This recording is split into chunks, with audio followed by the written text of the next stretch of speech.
ಬೆಂಗಳೂರು ನಗರ ಇಂದು ಭಾರತದಲ್ಲಿ ಮಾತ್ರವಲ್ಲದೆ ಜಾಗತಿಕ ಮಟ್ಟದಲ್ಲಿ ಮಾನ್ಯತೆಯನ್ನು ಪಡೆದಿದೆ.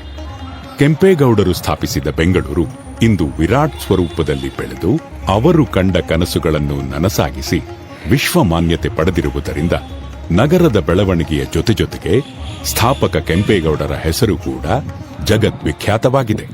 ಯಲಹಂಕ ಪ್ರಭುಗಳ ಮೂಲದ ಬಗ್ಗೆ ಹಲವಾರು ಐತಿಹ್ಯಗಳು ಇವೆ.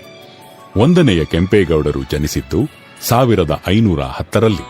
ಗುರುಗಳಾದ ಐಗಂಡಪುರದ ಮಾಧವ ಭಟ್ಟರ ಆಶ್ರಮಕ್ಕೆ ಬಾಲಕ ಕೆಂಪೇಗೌಡರನ್ನು ತಂದೆ ಕೆಂಪನಂಜೇಗೌಡ ವಿದ್ಯಾರ್ಜನೆಗಾಗಿ ಸೇರಿಸುತ್ತಾರೆ. ಶಿಸ್ತಿನ ಮೂರ್ತಿಯೂ ಆದ ಕೆಂಪೇಗೌಡರಿಗೆ ಗುರುಗಳು ಎಲ್ಲ ವಿದ್ಯೆಯನ್ನು ಕಲಿಸುತ್ತಾರೆ.